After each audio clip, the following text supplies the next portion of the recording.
अस्सलाम वालेकुम प्यारे बच्चों, कैसे हैं आप सब। उम्मीद करता हूं कि आप सब खैर वाफियत से होंगे। तो आज के दिन हम परमुटेशन के बारे में चीज़ें सीखने की कोशिश करेंगे। ठीक है, व्हाट इज़ परमुटेशन, परमुटेशन क्या होती है, और बेसिक से हम इसको स्टार्ट करेंगे। कापी पेंसिल निकाल लें और नोट्स बनाना स्टार्ट करें। ठीक है, परमुटेशन।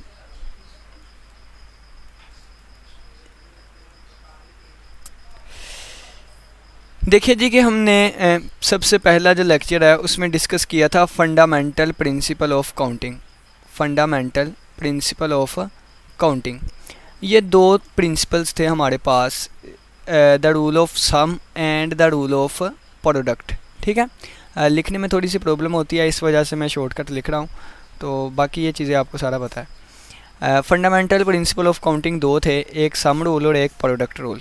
ठीक है, सम रूल हमें क्या कहता था, सम रूल हमें कहता था यानी कि और।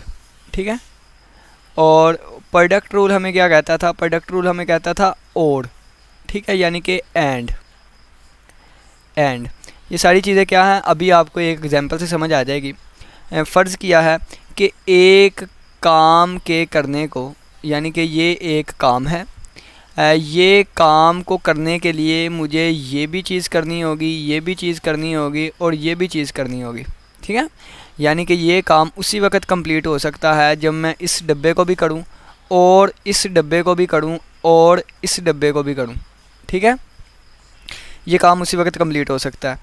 तो अगर इस काम के करने को 4 वेज़ हैं, इस छोटे डब्बे को करने के, इस छोटे डब्बे को करने के 3 वेज़ हैं, इस छोटे डब्बे को करने के 2 वेज़ हैं। ठीक है, तो ये वाला काम जो है, बड़ा काम, ये उसी वक्त होगा जब इस डब्बे को भी किया जाए, इस डब्बे को भी किया जाए और इस डब्बे को भी किया जाए।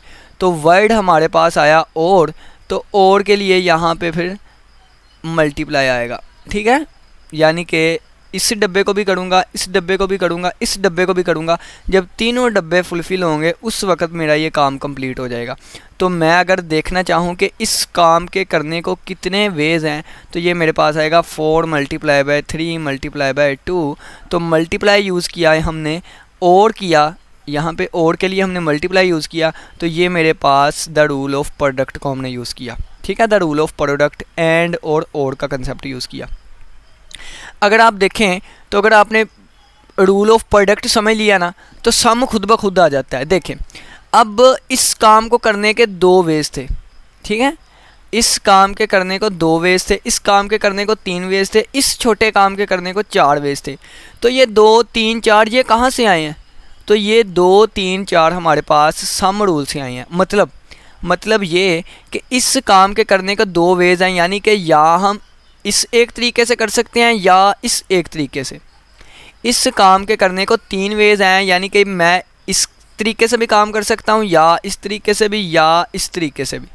इस काम के करने को 4 वेज हैं, इसका मतलब है ये काम मैं इस तरीके से भी कर सकता हूँ, इस तरीके से भी, इस तरीके से भी, इस तरीके से भी। ठीक है, तो देखें, या मैं इस तरीके से कर सकता हूँ या इस तरीके से, तो या के लिए प्लस आएगा, तो 1 + 1 2। इस काम को या इस तरीके से कर सकता हूँ, या इस तरीके से, या इस तरीके से, तो या के लिए प्लस आएगा। ठीक है, तो प्रोडक्ट रूल कहाँ पे यूज़ होता है, जब एक बड़ा काम है, वो बड़ा काम उसी वक्त कंप्लीट होगा जब छोटे छोटे कामों को कंप्लीट किया जाए। यानी कि इसको भी कंप्लीट करें और इसको भी कंप्लीट करें, फिर ये कंप्लीट होगा। तो और आ गया यहाँ पे, फिर और आया उर्दू वाला और, तो यानी कि यहाँ पे एंड के लिए मल्टीप्लाई यूज़ होगा। ठीक है, लेकिन अगर इस काम को इतने तरीक़ों से भी किया जा सकता है और इतने तरीक़ों से भी, या हम इस तरीके से करेंगे तो हमारा काम हो जाएगा, या इस तरीके से करेंगे हमारा काम हो जाएगा। तो किसी एक तरीके को सिलेक्ट करना है तो इसके लिए हम या और यूज़ करेंगे, और इसके लिए हमारे पास प्लस का यूज़ किया जाएगा। ठीक है, तो ये हमारे पास फंडामेंटल प्रिंसिपल ऑफ काउंटिंग थे, सम रूल और प्रोडक्ट रूल, एडिशन प्रिंसिपल और मल्टीप्लिकेशन प्रिंसिपल। ठीक है, तो ये चीज़ें मैंने आपको क्यों बताई, ये सारी चीज़ें मैंने आपको क्यों बताई, तो ये इस वजह से ही मैंने आपको बताई हैं कि प्रोडक्ट रूल अगर आपको आ गया ना, तो हमारे पास परमुटेशन भी हमें आ गई। ठीक है, अगर हमें प्रोडक्ट रूल आ गया है तो इसका मतलब है हमें परमुटेशन भी आ गई। ठीक है, परमुटेशन क्या होता है, प्रोडक्ट रूल होता है। देखिएगा, समझते हैं, अच्छे तरीके से समझ आएगी। ठीक है, ये काम था ना हमारे पास, मैंने कहा था या इस काम को इस तरीके से कर सकते, इस तरीके से भी करेंगे और इस तरीके से भी, और इस स्टेज को भी कंप्लीट करेंगे। अगर मैं इन तीनों स्टेजों को कंप्लीट करूँगा तो उस वक़्त ये मेरे पास काम मुकम्मल होगा। यानी कि ये चीज़ और ये चीज़ और ये चीज़, अगर इसके करने को 4 वेज़ हैं, इसको 3 वेज़ हैं, इसको 2 वेज़ हैं, तो हमारे पास आंसर आ जाएगा 4 × 3 × 2। और इस चीज़ को हम कहते हैं लीनियर अरेंजमेंट, और यही हमारे पास परमुटेशन आ जाएगी। ठीक है, परमुटेशन का थोड़ा सा आइडिया पता चला। हम एक एग्जांपल समझते हैं, एग्जांपल से हमें बहुत अच्छे तरीके से समझ आएगी। ठीक है ना, तो सारी चीज़ें हम रिमूव करके यहाँ पे लिख लेते हैं परमुटेशन। अब देखिएगा परमुटेशन का कंसेप्ट आपको कैसे पता चलता। परमुटेशन, ठीक हो गया। फ़र्ज़ किया है, मैं कहता हूँ कि ये एक जगह है, ये एक जगह है, ये एक जगह है, ये एक जगह है और ये एक जगह है। ये मैंने 5 प्लेसेस बना दी। इसको मैं कहता हूँ फर्स्ट पोजीशन है। ठीक है, ये मैं कहता हूँ सेकंड पोजीशन है, ये मैं कहता हूँ थर्ड पोजीशन है। देखें, बेसिक से स्टार्ट करने हैं। ये हमारे पास फोर्थ पोजीशन है और ये लास्ट पे हमारे पास फिफ्थ पोजीशन है। ठीक है, ये मैंने 5 जगह बना ली। ठीक है, ये आप सीट कह लें इसे, ठीक है ना, या कुर्सियाँ कह लें, चेयर कह लें या सीट कह लें, जो मर्ज़ी कह लें। ठीक है, अब देखें, अब मैं कहता हूँ मेरे पास 10 स्टूडेंट्स हैं। कितने? 10 स्टूडेंट्स हैं। 10 स्टूडेंट्स हैं। और वो स्टूडेंट्स कौन से हैं? स्टूडेंट का नाम आपके सामने मैं लिखता हूँ। एक का नाम ए है, एक का नाम बी है, एक का नाम सी है, एक का नाम डी है, एक का ई, एफ, जी, एच, आई और जे। ये मेरे पास 10 स्टूडेंट हैं। अब देखें, इन 10 स्टूडेंट्स को मैं यहाँ पे बिठा के तस्वीर कैप्चर करना चाहता हूँ, एक पिक लेना चाहता हूँ, पिक कैप्चर करना चाहता हूँ। ठीक है, तो क्या करूँगा? अब देखें, ये फर्स्ट प्लेस है। ठीक है, इस तरह नहीं करना कि मैंने यहाँ पे एक बच्चे को बिठा दिया, इस तरह नहीं करना मैंने बच्चे को बिठा दिया और मैं कहूँ कि पिक कैप्चर करो। नहीं, हर एक सीट पे बच्चा बैठना चाहिए। ये नहीं कि एक ही चेयर पे मैंने बच्चे को बिठा दिया और एक ही बच्चा बिठा दिया और कहा कि नहीं तस्वीर कैप्चर कर दें। यानी कि 5 की 5 सीटें फुल होनी चाहिए। ठीक है, तो ये भी सीट फुल हो और ये भी और ये भी। एंड तो एंड के लिए हम किसको यूज़ करेंगे? एंड के लिए हम मल्टीप्लिकेशन को यूज़ करेंगे। ठीक है, तो ये हमारे पास आ गई हमारी प्यारी सी मल्टीप्लिकेशन। ठीक है, हमारे पास आ गई हमारी मल्टीप्लिकेशन। अब देखिएगा, अब देखें, अब ये 10 बच्चे हैं, तो मैंने यहाँ पे फर्स्ट पोजीशन पे बच्चा लेके आना है। तो इन 10 में से मैं कोई भी एक लेके आ सकता हूँ। तो इस पहली पोजीशन पे एक बच्चा बिठाने के मेरे पास कितनी चॉइस है? मैं यहाँ पे चाहूँ ए को भी बिठा सकता हूँ, बी को भी, सी को भी, डी को भी, ई को भी, एफ को भी, जी को भी, एच को भी, आई को भी, जे भी, जिसको मर्ज़ी मैं यहाँ पे बिठा सकता हूँ। ठीक है, मेरे पास 10 चॉइसेस हैं, मेरे पास 10 रास्ते हैं सम रूल की वजह से। किस रूल की वजह से? सम रूल की वजह से मेरे पास 10 रास्ते हैं फर्स्ट पोजीशन पे किसी बच्चे को लेके आऊँ। तो ये मेरे पास 10 आ गया। ठीक है, फ़र्ज़ किया है मैंने इस पे ए बच्चे को बैठा दिया। अब ए को निकाल दें, बाकी मेरे पास कितने बचेंगे? 9 बच्चे। तो यहाँ पे मैं 9 बच्चों को बैठा सकता हूँ। ठीक है, ये 9 बच्चे आ जाएंगे। फ़र्ज़ किया यहाँ पे मैंने डी को बैठा दिया। किसको? डी को। ठीक है, अब अगर मैंने यहाँ पे डी को बैठा दिया तो डी को निकाल दें, बाकी मेरे पास कितने बचेंगे? 8 बच्चे। तो यहाँ पे मैं 8 बच्चे बैठा सकता हूँ। इसी तरह यहाँ पे फिर 7 रह जाएंगे, यहाँ पे फिर 6 रह जाएंगे। ठीक है, तो ये मेरे पास टोटल इनको मल्टीप्लाई करूँगा तो आंसर हमारे पास आएगा 3224 और आगे 0। यानी कि ये हमारे पास आंसर आया। ये मैंने प्रोडक्ट रूल का यूज़ किया, यहाँ पे एडिशन रूल का यूज़ किया, तो ये मेरे पास आंसर आ गया है। इतने मेरे पास वेज़ हैं कि मैं बच्चों को बिठा के यहाँ पे तस्वीर खींच सकता हूँ। ठीक है, फ़र्ज़ किया यहाँ पे ए डी, यहाँ पे मैंने दोबारा बी को बिठा दिया था, यहाँ पे ई को और यहाँ पे आई को बिठा दिया था। ठीक है, अब ये तस्वीर कोई और होगी और अगर इन्हीं बच्चों को मैं यूज़ करके बिठा मैं इस तरह देता हूँ, यानी कि इस तरह बिठा दूँगा अगर।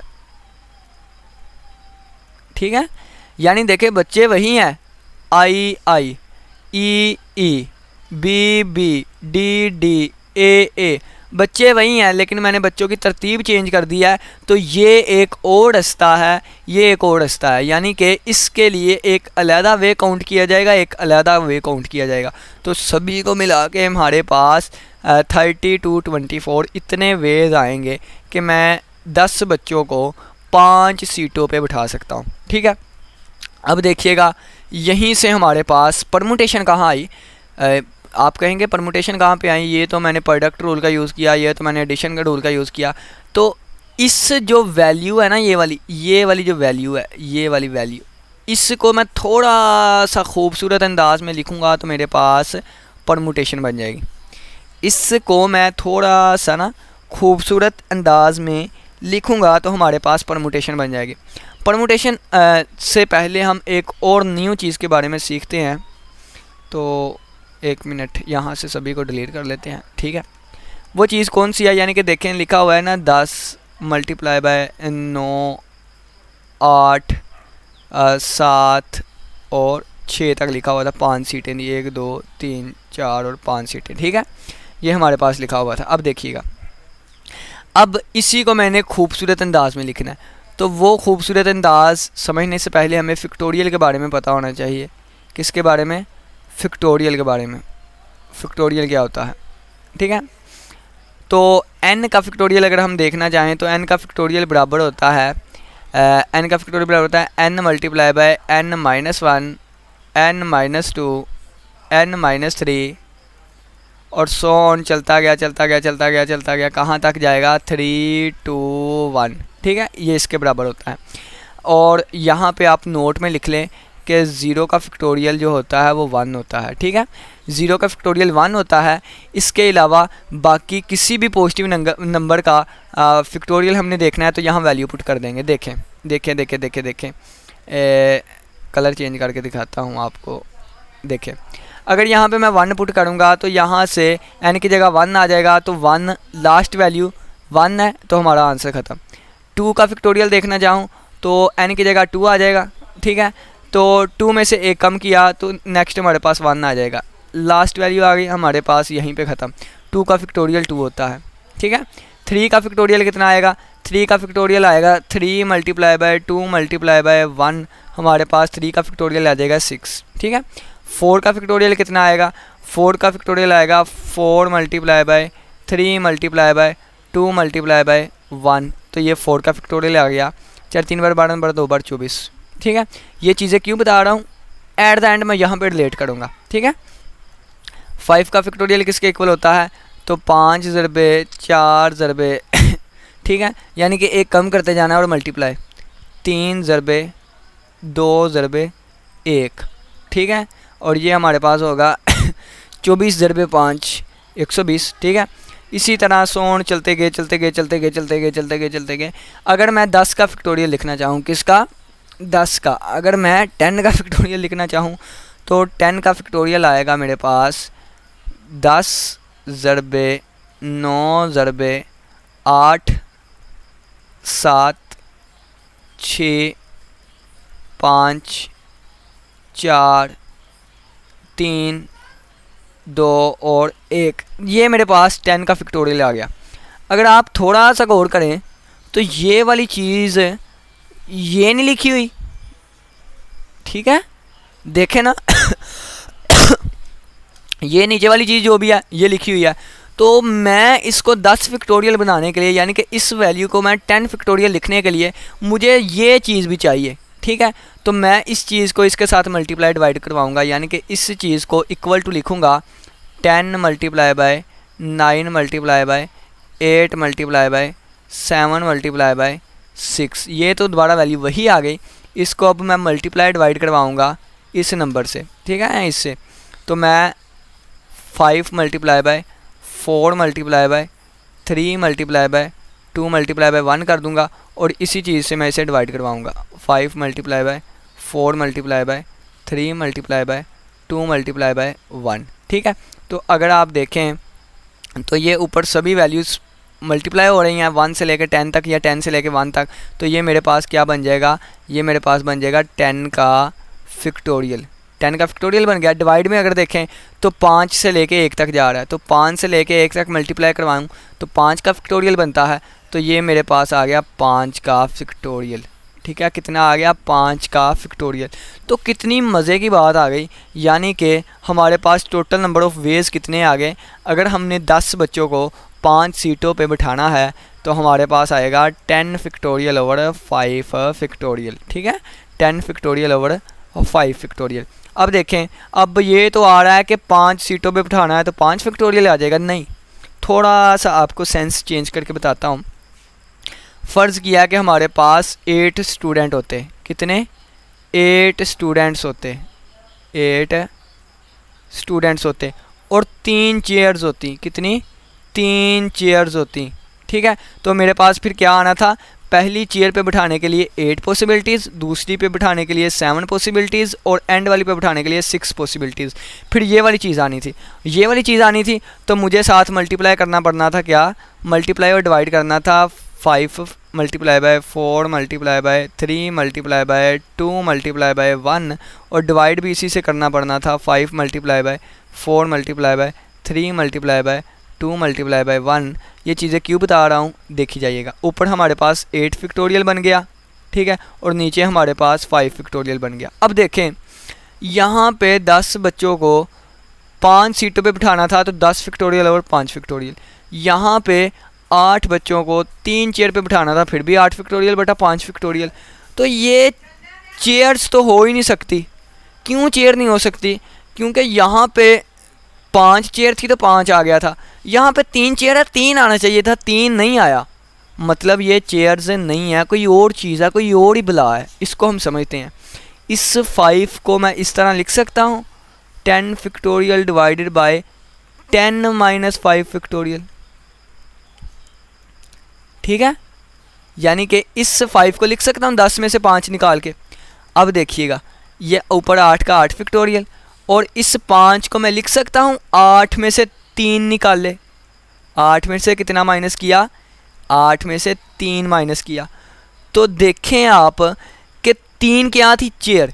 तो ये हमारे पास आई कि अगर 8 बच्चों को 3 चेयर पे हमने बिठाना है तो 8 का फैक्टोरियल बटा 8 माइनस चेयर कर दो उसका फैक्टोरियल।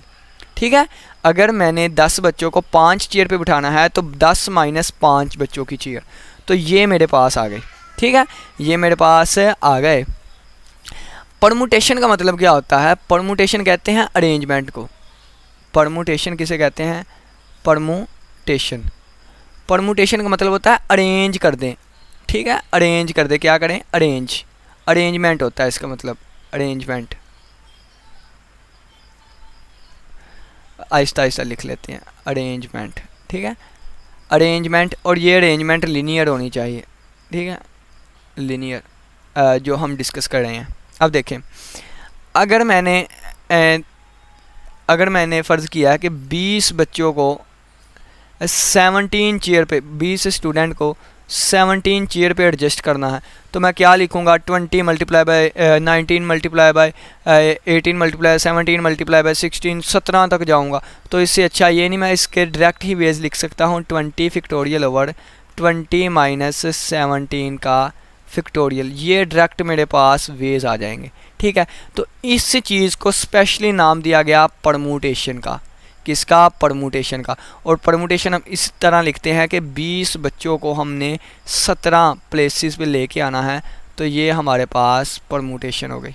ठीक है, इसी तरह अगर मैंने n ऑब्जेक्ट में से r ऑब्जेक्ट अरेंज करने हैं, यानी कि इतने बच्चों को यहाँ पे अरेंज करना है, इतनी चीज़ों को अरेंज करना है, तो इसका फार्मूला क्या बनेगा? n factorial divided by n minus r whole का फैक्टोरियल।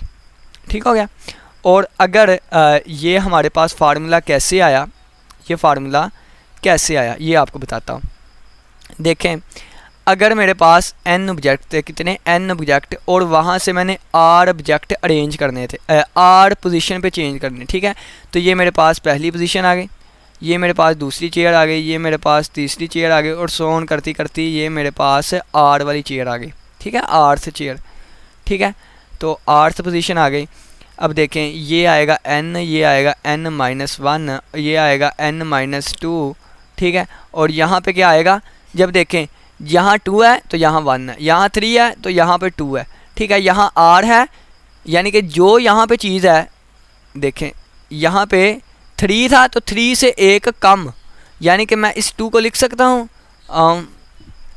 यानी कि देखें मैं इस चीज़ को लिख सकता हूँ n-3 + 1, ठीक है। यानी कि नीचे वाली चीज़ +1, इस चीज़ को मैं लिख सकता हूँ n-2 + 1, ठीक है। इसी तरह ये यहाँ पे क्या आएगा n-r + 1, ठीक है। तो ये चीज़ आ जाएगी n × n - 1 × n - 2, ये वाला फार्मूला आएगा जो कि हमने लिखा था 10 × 9 ज़रबे, यानी कि 8 वाला लिख लेते हैं ना, 8 वाला ईजी था, 8 वाला लिख लेते हैं, 8 वाला ईजी था, 8 ज़रबे 7 ज़रबे 6, ठीक है। ये यहाँ तक लिख लिया। अब इसके साथ मैंने अपने आप से मल्टीप्लाई करवाया था, यानी कि 5 4 3 वाला, तो यहाँ बटे में डिवाइड करवाया था।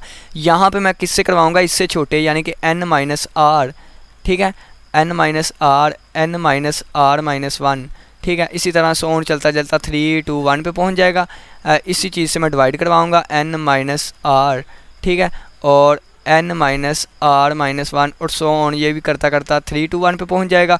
ऊपर वाली सारी चीज़ जो है ये n का फैक्टोरियल बन जाएगा, जो फार्मूला हम देख के आए ये n का फैक्टोरियल बन जाएगा। और डिवाइड में ये वाली चीज़ मेरे पास n - r का फैक्टोरियल बन जाएगा, n - r होल का फैक्टोरियल। और ये फार्मूला मेरे पास बन गया परमुटेशन का, n r परमुटेशन का फार्मूला मेरे पास आ गया, ठीक है। तो ये इसका एक छोटा सा प्रूफ था। बाकी ये चीज़ें क्या होती है यहाँ पे आपको मैंने डिटेल के साथ बता दिया, ठीक हो गया। फैक्टोरियल के बारे में आपको पता चल गया, एग्जांपल्स हमने देख ली। नेक्स्ट परमुटेशन क्या होती है, लीनियर अरेंजमेंट होती है, n डिफरेंट ऑब्जेक्ट होते हैं, ठीक है। तो ये यहाँ तक हमारे पास सिंपल चीज़ें आ गई, ठीक है। नेक्स्ट अब हम चलते हैं, कुछ एग्जांपल्स हैं। बुक पे आपके बहुत सी एग्जांपल्स हैं लेकिन वो इजी सी हैं, यानी कि कोई डिस्कस कर लेता हूँ। अब मेरे पास A B C है, ठीक है। 3 चीज़ें हैं, 3 पे ही अरेंज करना है, यानी कि परमुटेशन आ जाएगी 3 है और 3 पे ही अरेंज करना है। या आप इसको कह लेंगे 3 चेयर हैं, 3 पे अरेंज करना है, तो यहाँ A B C कुछ भी आ सकता है। तो एक को यहाँ पे रख लिया, बाकी यहाँ पे 2 बचेंगे, यहाँ पे 1 बचेगा, तो 3 फैक्टोरियल आंसर आ जाएगा, यानी कि 6, ठीक है। यहाँ पे देखना हो तो ऊपर 3 फैक्टोरियल आ जाएगा, नीचे क्या आएगा 3 - 3 फैक्टोरियल, ठीक है। तो 3 - 3 0 का फैक्टोरियल, तो 3 फैक्टोरियल ओवर 0 फैक्टोरियल, 0 फैक्टोरियल 1 होता है, मैंने आपको पीछे बताया। तो 3 फैक्टोरियल ओवर 1, 3 फैक्टोरियल 6 के इक्वल है 6, ठीक है, आंसर आ जाएगा। तो ये इस तरह हम सोल्व करते हैं। और इसके 6 अरेंजमेंट कौन सी आएंगी, वो आएगी A B C, ठीक है, A C B, B A C और B C A और C A B और C B A, ठीक है। ये हमारे पास 6 पॉसिबिलिटीज़ आ गई हैं, ठीक है। अगर हम देखें यानी कि 3 में से 2 सेलेक्ट करना चाहें तो उस वक्त भी आंसर हमारा 6 ही आएगा। वो 6 कैसे आएगा, ये इस तरह A B B A A C C A और B C और C B, ठीक है। ये 6 अरेंजमेंट इस तरीके से आएंगे, इस तरह करते हैं। एक और एग्जांपल है जिसको हम डिस्कस कर लेते हैं, ठीक है। एक और एग्जांपल कौन सी, हमारे पास एक कंप्यूटर है, कंप्यूटर नहीं है, एक कंप्यूटर वर्ड है। कहा गया है कि ये जो कंप्यूटर है ना, इसमें जो भी वर्ड्स यूज़ हुए हैं उनकी मदद से आप कितने वर्ड बना सकते हैं। तो इसमें 8 लेटर यूज़ हुए हैं, कितने 8 लेटर यूज़ हुए हैं। इस 8 लेटर से मैं कितने वर्ड बना सकता हूँ, तो 8 का फैक्टोरियल आ जाएगा। कैसे आया, यानी कि 8 लेटर के बनाने हैं, तो 8 ज़रबे 7, अगले पे 6 रख सकता हूँ, अगले पे 5 रख सकता हूँ, अगले पे 4 रख सकता हूँ, अगले पे 3 और अगले पे 2 और अगले पे 1, ठीक है। 8 फैक्टोरियल आ जाएगा हमारा रिक्वायर्ड आंसर। अब देखें, अगर वो कहता है कि इन 8 लेटर की वजह से, यानी कि COM, इन 8 लेटर्स की वजह से आप 5 वाले बनाएं, तो फिर हमारे पास क्या आएगा, ऊपर 8 फैक्टोरियल और नीचे 8 - 5 होल का फैक्टोरियल, ठीक है। तो इसको आप कैलकुलेट करें, 8 फैक्टोरियल ओवर 3 फैक्टोरियल, तो हमारे पास हमारा रिक्वायर्ड आंसर आ जाएगा, ठीक हो गया। इसका मतलब क्या है, 8 लेटर्स को हमने 5 प्लेसेस पे अरेंज किया है, ठीक है। तो इस तरह ये चीज़ें होती हैं। अब नेक्स्ट देखिएगा। अब देखें, अगर कहा जाए कि COMPUTER है, ठीक है। ये जो पहले हमने चीज़ें डिस्कस की थी वो विदाउट रेपिटेशन थी, विदाउट रेपिटेशन थी। लेकिन अगर मैं कहूँ कि इसी को यूज़ करते हुए आपने 8 का एक वर्ड बनाना है, यानी कि 8 प्लेसेस पे डिफरेंट वर्ड्स बनाने हैं, कितने वर्ड बना सकते हैं, लेकिन रेपिटेशन अलो है। यानी कि आप चाहें तो ये भी बना सकते हैं, सभी पे सी सी सी सी सी सी सी लिख दिया, ठीक है। ये भी तो एक वर्ड होगा, पढ़ा जाए नहीं पढ़ा जाए वो लहदा बात है, लेकिन है तो वर्ड। यानी कि रेपिटेशन अलो है, एक ही वर्ड को, एक ही लेटर को हम बार बार यूज़ कर सकते हैं, ठीक है।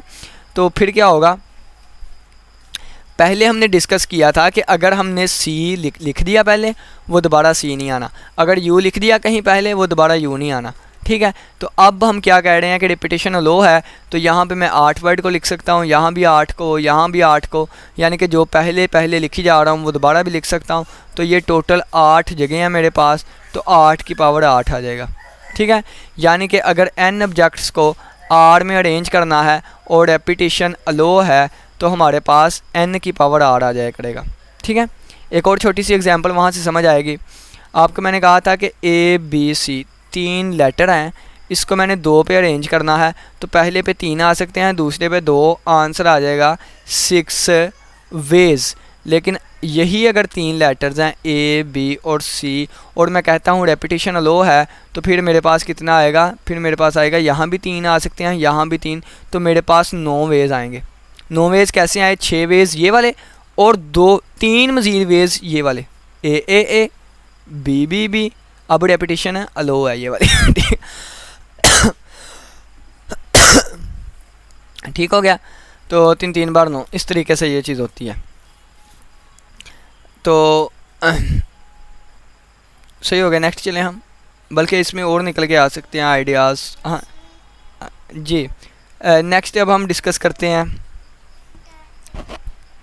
नेक्स्ट अब हम डिफरेंट एग्जांपल्स को डिस्कस करते हैं। अब देखें, अब एक एग्जांपल है कि अगर वर्ड्स पहले ही रिपीटेड आ जाएं, ठीक है। फ़र्ज़ किया कि हमारे पास बाल वर्ड आ गया, तो बाल को अगर आप देखें कि ये बाल लिखा हुआ है ना, ये बाल, ठीक है, तो इसमें L रिपीटेड आ गया, L रिपीटेड आ गया, ठीक है। देखें L 2 दफ़ा आ गया, तो अब हम क्या करेंगे, अगर मैं यहाँ से कलर चेंज करके दिखाना चाहूँ आपको, तो ये भी हो सकता है BALL, और यहाँ पे लिख दूँ BALL, ठीक है। अब देखिएगा, अब अगर मैं इस L को पहला नाम दे दूँ, इसको दूसरा, इसको दूसरा नाम, इसको पहला, यानी कि अगर ये अलग-अलग यहाँ पे लेटर होते तो इसको मैं पहले दूसरे या दूसरे पहले नंबर पे लिख सकता था, लेकिन अगर सेम है तो उस वक्त वेज हमारे पास कम हो गए हैं, ठीक है। यानी कि यहाँ पे बाल को लिखने का अगर एक रास्ता है, अगर L डिफरेंट होते तो यहाँ पे हमारे पास 2 रास्ते आने थे, ठीक है। तो इस तरह हम इसको कैसे लेके चल सकते हैं, ठीक है, इस तरह हम इसको कैसे लेके चल सकते हैं। तो इसके लिए आपके पास एक टेबल दिखाया गया है, उसको हम देख लेते हैं। ये देखें, ठीक है, ये टेबल है। ये जब L को हम इकट्ठा लेके चले तो उस वक़्त 1 2 3 4 5 6 7 8 9 10 11 12, उस वक्त हमारे पास 12 वेज थे। लेकिन जब हमने L1 L2 को अलग-अलग नाम दिया तो उस वक्त हमारे पास 24 वेज आए, 12 ये वाले और इनकी जगह चेंज करके 12 हमारे पास ये वाले आए, ठीक है। अब ये कैसे आए हम इनको समझते हैं, ठीक हो गया। देखिएगा, जब मैं इसको लेके चलूँगा ना BALL बाल, ठीक है, जब इस चीज़ को लेके चलूँगा तो जैसे हम पीछे डिस्कस करके आए ये 4 चीज़ें हैं, तो 4 का फैक्टोरियल आ जाएगा 24, ठीक है। 4 लेटर हैं तो 24 आ जाएगा, 4 लेटर्स हैं तो 24 आ जाएगा। लेकिन अब देखें कि अगर L1 L2 इसको, ये उस वक्त आएगा जब इसको 1 2 वाला नाम दूंगा, 1 2 वाले। अगर मैं 1 2 वाले का नाम नहीं दूंगा तो हमने देखा इसके हाफ बनते हैं, कैसे बनेंगे, बाल की चीज़ें बराबर आ जाएंगी। यानी कि अगर इसको 1 2 का नाम दूं तो बाल की ये 1 2 जो है ये इक्वल होगा बाल और साथ हम इसको इस एल के तो हमने फाइंड करने हैं ना, इसके फाइंड करने हैं। हमें इसका पता है 24 आए थे, ठीक है, इसके हमने फाइंड करने हैं। तो ये बाल वैसे का वैसे ही लिखा रहने दूंगा इक्वेशन सेटिस्फाई करने के लिए, यानी कि जितने वेज इसके होंगे इसके साथ 2 मल्टीप्लाई होगा, तो ये 2 उधर जाकर डिवाइड होगा, तो हमारे पास सेम एल वाले बाल की जो आ जाएगी वो 24 डिवाइडेड बाई 2 यानी कि 12 आ जाएगी, ठीक है, यानी कि 12 आ जाएंगे BAAL। अब L सेम है तो 12 आ गए। अब देखें, अब एक और एग्जांपल लेते हैं, उससे आपको अच्छे तरीके से समझ आएगी। वो एग्जांपल ये है कि हमने एक वर्ड ले लिया डाटा बेसिस। अब इसमें भी वर्ड रिपीट कर गए, ठीक है, A 3 दफ़ा आ गया और S 2 दफ़ा आ गया, ठीक है। अब इसकी क्या होगी, अगर देखें तो 1 2 3 4 5 6 7 8 9 टोटल 9 है। अगर हम सभी को लहदा लेके चलें तो हमारा आंसर 9 का फैक्टोरियल आएगा, ठीक है। लेकिन अगर हम इसको लहदा लेके नहीं चलते, हम इसको सेम ही कहते हैं, फिर उसका आंसर क्या आएगा, कम आएगा, ठीक है। तो उसका आंसर कम आएगा। कैसे आएगा, यानी कि इसके नीचे हम डिवाइड कर देंगे। A 2 दफ़ा आ रहा है तो 2 फैक्टोरियल, बाकी S कितनी दफ़ा आ रहा है, 3 दफ़ा आ रहा है, 3 फैक्टोरियल कर देंगे। तो ये हमारे पास डाटा बेसिस के नंबर ऑफ़ वेज आ जाएंगे जिसमें हम इसको अरेंज कर सकते हैं, ठीक हो गया। तो इसके लिए इन जनरल एक फार्मूला बना दिया गया है कि अगर हमारे पास n ऑब्जेक्ट है तो सभी n1 जो है वो भी रिपीट कर रहा है, n2 भी रिपीट कर रहा है, n3 भी रिपीट, सभी रिपीट कर रहे हैं। तो उसके लिए हम इसको कैसे लेके चलेंगे, ठीक है। तो वो फार्मूला हम देख लेते हैं। तो फार्मूला हमारे पास ये वाला आ जाएगा, ठीक है। फार्मूला हमारे पास आ गया है ये वाला। अगर हमारे पास n ऑब्जेक्ट्स हैं, n1 इंडिस्टिंक्टेबल ऑब्जेक्ट हैं टाइप 1 के, n2 टाइप 2 के इंडिस्टिंग्विशेबल ऑब्जेक्ट हैं, और इसी तरह nr है, तो उसी वक्त हम ये वाली चीज़ करेंगे, ठीक है ना, ये वाली चीज़, यानी कि n factorial over n1 factorial, n2 factorial, nr factorial, ठीक है। अब ये चीज़ क्या लिखी गई है, इन सभी को प्लस करें बटे के नीचे वाली की, तो हमारा आंसर ऊपर वाला n आना चाहिए, ठीक है। यानी कि अगर देखें तो डाटा बेसिस की मैंने आपको एग्जांपल दी, डाटा बेसिस की मैंने आपको एग्जांपल दी थी, यानी कि देखें तो अगर मैंने कहा था ये 9 है टोटल, तो 9 आ जाएगा। A जो है वो 2 दफ़ा रिपीट हो, S 2 दफ़ा रिपीट हो रहा है तो 2 फैक्टोरियल, और बाकी A जो है 3 दफ़ा रिपीट हो रहा है तो 3 फैक्टोरियल। अब 3 जमा 2 5 होता है, 9 तो बना ही नहीं। देखें D की 3 दफ़ा आ रहा है, 1 दफ़ा आ रहा है, A जो है वो 3 दफ़ा आ रहा था, हमने लिख दिया। T की 3 दफ़ा आ रहा है, वो भी 1 दफ़ा, 1 का फैक्टोरियल, ठीक है। और बाकी B की 3 दफ़ा आ रहा है, वो भी 1 दफ़ा आ रहा है, S की 3 दफ़ा, वो भी मैंने लिख दिया। तो अब देखें तो ये 9 फैक्टोरियल ओवर 3 का फैक्टोरियल 6 होता है, 2 का फैक्टोरियल 2 ही होता है, 1 का फैक्टोरियल 1 ही होता है, मल्टीप्लाई करें या ना करें, ठीक है। इन सभी को प्लस करेंगे, यानी कि देखें 6, इन सभी को नहीं, इन सभी को प्लस करके देखें 3 4 5 6 7 8 और एक यहाँ पे हमारे पास E भी है, ठीक है, 1 फैक्टोरियल, और 9 बनते हैं हमारे पास, ठीक है। यानी कि जो भी हम सम करेंगे इतनी दफ़ा आएगा।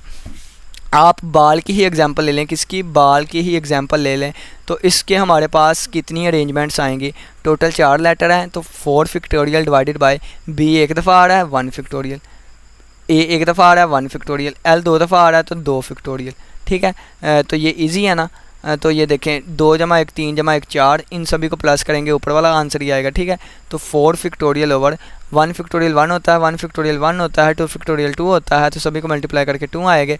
4 का फैक्टोरियल 24 और 2 वैसे का वैसे 2 12,000, तो हमारे पास 12 आंसर आ जाएगा, ठीक है। तो इस तरह हम परमुटेशन को लेकर चलते हैं, ठीक हो गया। यानी कि जब हमारे पास कोई चीज़ें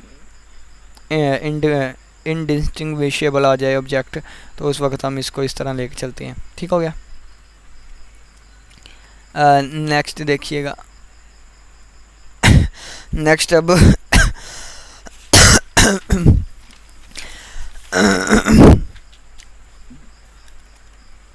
अब ये देखें, इसी को यूज़ करते हुए हमारे पास एक प्रूव आ गया है।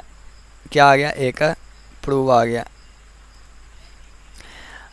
उन्होंने कहा है कि अगर हमारे पास n और k पॉजिटिव इंटीजर हैं, n और k क्या है, पॉजिटिव इंटीजर्स हैं, और n किसके इक्वल है, 2k के इक्वल है, देन ये वाली चीज़ एक इंटीजर होगी। ये कैसे प्रूव किया हमने, कम्बिनेटरियल इसका प्रूव है, यानी कि डिस्क्रीट मैथ को यूज़ करते हुए। अगर n और k पॉजिटिव इंटीजर्स हैं और n की वैल्यू 2k है, उस वक़्त n फैक्टोरियल ओवर 2 की पावर k एक इंटीजर होगा। ठीक है, अगर ये चीज़ें हैं तो ये वाला होगा। कैसे प्रूव हुआ मैं आपको बताता हूँ। देखें, उन्होंने कहा कि n जो है वो k टाइम्स है। कितने टाइम्स है? k times. लेकिन इस तरह है कि x1 हर एक चीज़ दो दफ़ा है। ठीक है, तो दो दफ़ा है। अगर एक दफ़ा होती, यानी कि ये देखें 1 2 3 सो ऑन चलता चलता k तक गया, तो इसका मतलब ये k तक की चीज़ें हैं। ठीक है, लेकिन अगर इस तरह हो 1 1 2 2 3 3 सो ऑन k, तो ये मतलब है दो दफ़ा k तक है, यानी कि 2 मल्टीप्लाई बाई k। ठीक है, तो टोटल हमारे पास कितना है? 2 मल्टीप्लाई बाई k। तो वही चीज़ हम यूज़ करेंगे, n फैक्टोरियल टोटल, और हर एक चीज़ दो दो दफ़ा आ रही है तो दो दो दफ़ा फैक्टोरियल। ठीक है, और ये हमारे पास 2 की पावर k बन जाएगा। ठीक है, क्योंकि k फैक्टर्स हैं 2 फैक्टोरियल के। कितने फैक्टर हैं? k फैक्टर्स हैं 2 फैक्टोरियल के। तो ये हमारे पास प्रूव हो गया कि ये एक इंटीजर होगा। नेक्स्ट इसके अलावा ये तो हमारे पास लीनियर अरेंजमेंट्स ख़त्म हुई। नेक्स्ट हम इसकी और एग्जांपल देख लेते हैं, उनको समझ लेते हैं। ठीक है, एक और, अगर हमारे पास एक एक्स वाई प्लेन है, क्या है? एक एक्स वाई प्लेन है। इस एक्स वाई प्लेन के अंदर रहते हुए यहाँ पे एक कोमा है 2,1, यानी कि ये हमारे पास आ गया है यहाँ पे कर देते हैं, ये आ गया 2,1। यहाँ पे एक पॉइंट है 2,1 का, और यहाँ पे एक पॉइंट हमारे पास आएगा 7,4। तो यहाँ पे आ गया एक 7,4। ठीक है, अब यहाँ से यहाँ तक जाने के स्टेप्स बने हुए हैं। ठीक है, ये इस तरह जिस तरह भी स्टेप्स बने हुए हैं। ठीक है, तो वो स्टेप बने हुए हैं। अब हमने यहाँ से यहाँ तक पहुँचना है, तो हम या तो अप जा सकते हैं, यानी कि 2 से हमने 7 तक जाना है और 1 से 4 तक जाना है। अगर मैं दाएं तरफ जाऊँगा तो ये 1 वाला 2 हो जाएगा, और मज़ीद एक स्टेप दाएं तरफ जाऊँगा ये 2 वाला 3 हो जाएगा। फिर यानी कि अगर हाइट जाऊँगा तो ये वाली चीज़ बढ़े करेगी, एक्स वाली चीज़ बढ़ेगी, यानी कि ये 1 नहीं 2 वाली चीज़ बढ़ेगी, एक्स वाली। ठीक है, और अगर मैं ऊपर नीचे जाऊंगा तो ये 1 वाली चीज़ बढ़े करेंगी। ठीक है, तो मैं यहाँ से यहाँ तक कितने वेज़ में जा सकता हूँ? यानी कि ये देखें वेज़, यानी कि पहले इधर चला गया, फिर इधर, या इधर से इधर चला गया, या देखें पहले इतना हो के इस तरह चला गया, या यहाँ से चला गया, या यहाँ से चला गया, या इस तरह चला गया। ठीक है, तो ये डिफरेंट वेज़ हैं। तो मैं कैसे जाऊंगा और कितने वेज़ मेरे पास आएंगे? ठीक है, तो ये देखें 2 और 1 है और 7 और 4 है, तो 2 से 7 तक पहुंचने के लिए हमारे पास दरमियान में 5 स्टेप आएंगे। 1 से लेके 4 तक पहुंचने के लिए हमारे पास 3 स्टेप्स आएंगे। ये 5 स्टेप जो है इसका मतलब है लेफ़्ट, यानी कि राइट पे जाएंगे हम, और 1 से 4 तक 3 स्टेप हैं जो कि अप जाएंगे। तो दोबारा यानी कि 3 दफ़ा हम अप जाएंगे और 5 दफ़ा हम राइट जाएंगे। तो ये दोबारा रिपीटेड स्टेप हैं। तो इसके लिए टोटल हमारे पास 8 आता है। तो 8 divided by 3 factorial over 5 factorial, यानी कि ये हमारे पास रिक्वायर्ड वेज आ जाएंगे। ठीक है, तो यही कंसेप्ट हमने यूज़ किया जो पीछे कंसेप्ट यूज़ कर रहे थे। इसके बाद लास्ट 2 एग्जांपल्स हैं, उनको लेके चलते हैं और फिर इसी के साथ हमारा लेक्चर होगा एंड।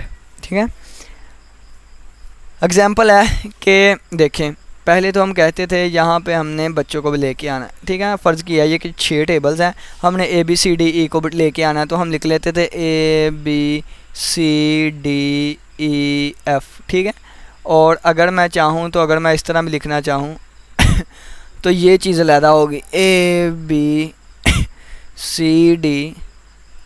और इसको यहाँ से रेज़ कर देते हैं और F यहाँ पे कर लेते हैं। ठीक है, ये एक अलहदा अरेंजमेंट है, ये एक अलहदा अरेंजमेंट थी। लेकिन अगर मैं एक राउंड टेबल की बात करूँ, यहाँ पे मैं A को बैठा दूँ, यहाँ पे B को, यहाँ पे C को, यहाँ पे D को, यहाँ पे E को, यहाँ पे F को। ठीक है, और अब देखें दोबारा मैं यहाँ पे लेके आऊँ, यहाँ पे A पे लेके आ जाऊँ, A को बैठा दूँ, और यहाँ पे B को, यहाँ पे C को, यहाँ पे D को, यहाँ पे E को, और यहाँ पे F को। ठीक है, तो ये दोनों अरेंजमेंट सेम है। क्यों सेम है? ए के दाएँ बी है और बाएं पे एफ़ है, ए के दाएं पे बी है और दाएं पे एफ़ है, यानी कि अरेंजमेंट सेम है। हर कोई जिसके साथ है, हर एक के दो ही कौन, यानी कि हर एक के दाएं और बाएं पे जो है वहीं पे दाएं और बाएं पे ये है, ये दोनों सेम है, लेकिन ये दोनों डिफरेंट थे। तो इसके लिए हमने फार्मूले पढ़े थे, इसके लिए फार्मूलाज नहीं पढ़े, तो इसके लिए हम फार्मूला क्या करेंगे, इसके लिए हमारे पास आया करेगा 6 ऑब्जेक्ट है ना, तो 6 ऑब्जेक्ट है तो 6 फैक्टोरियल ओवर 6 आ जाएगा। ठीक है, अगर 5 बंदे होते, 1 2 3 4 5 सीटें होती, तो हमारे पास 5 फैक्टोरियल ओवर 5 आ जाता। ठीक है, ये चीज़ के लिए हम 6 फैक्टोरियल करेंगे, लेकिन 6 आदमी हैं जो कि 6 अरेंजमेंट सेम होंगी, तो इस वजह से हम डिवाइड कर देंगे 6 के ऊपर। ठीक है, तो इसके लिए प्रॉपर फार्मूला होता है, वो इस तरह लिखते हैं। फार्मूला मैं बोल के आपको दिखा देता हूँ। 6 multiply by number of circular arrangements of ABCDEF is equal to number of linear arrangement of, यानी कि फार्मूला लिख के बताता हूँ कि 6 multiply by number of arrangements, number of circular arrangements of ABCD is equal to number of linear arrangements of ABCDEFGH, जो भी जितने भी हैं। ठीक है, तो ये 6 उधर जाके डिवाइड हो जाएगा, जितने ये मेंबर होंगे उतना ही आएगा। ये एक ये थी एग्जांपल, एक लास्ट एग्जांपल है, इसी के साथ लेक्चर को हम लेके चलते हैं। ये हमारे पास आ गया सर्कल, यहाँ पे 6 जगह हैं, 1 2 3 4 5 6। हमारे पास 3 मैन है और 3 ही वुमेन है। ठीक है, 3 ही वुमेन है। हमने इस तरह से इनको बिठाना है कि एक आदमी एक औरत, एक आदमी एक औरत, एक आदमी एक औरत, इस तरीके से आए। ठीक है, तो अपनी मर्ज़ी यहाँ पे एक आदमी को बिठाएं या औरत पे। फ़र्ज़ किया कि मैं यहाँ पे एक आदमी को बिठा देता हूँ। ठीक है, तो आदमी बैठ गया मैन, तो बाकी वुमेन 3 थी, तो यहाँ पे 3 वुमेन से कोई एक बैठ सकती है। एक आदमी यहाँ बैठ गया था, नेक्स्ट आदमी आएगा, एक आदमी बैठ गया, बाकी यहाँ पे 2 पॉसिबिलिटीज़ हैं। एक औरत यहाँ पे बैठ गई थी, बाकी 2 औरतें बची, तो वो यहाँ पे। एक आदमी यहाँ पे बैठ गया था, एक यहाँ पे, बाकी एक आदमी बचा, वो यहाँ पे आएगा। एक औरत यहाँ पे बैठ गई थी, एक यहाँ पे, बाकी एक बची यहाँ पे आएगा। तो टोटल नंबर मेरे पास आएंगे 3 multiply by 2 multiply by 2 multiply by 1 multiply by 1, तो 3 2 बार 6, 6 2 बार 12, 12 वेज आएंगे। ठीक है, लेकिन अगर यही टेबल मैं इस तरह बना लेता, ठीक है, 1 2 जगह, 3 जगह, 4 जगह, 5 जगह और 6 जगह।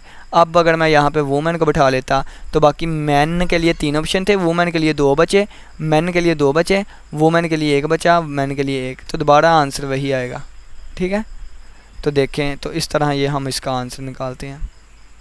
ठीक हो गया, तो उम्मीद करता हूँ कि लेक्चर की समझ आई होगी। किसी बच्चे का कोई भी क्वेश्चन हुआ तो लाजमी पूछिएगा।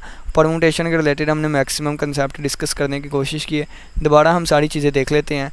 परमुटेशन में हमने क्या क्या डिस्कस किया, परमुटेशन में हमने क्या क्या डिस्कस किया।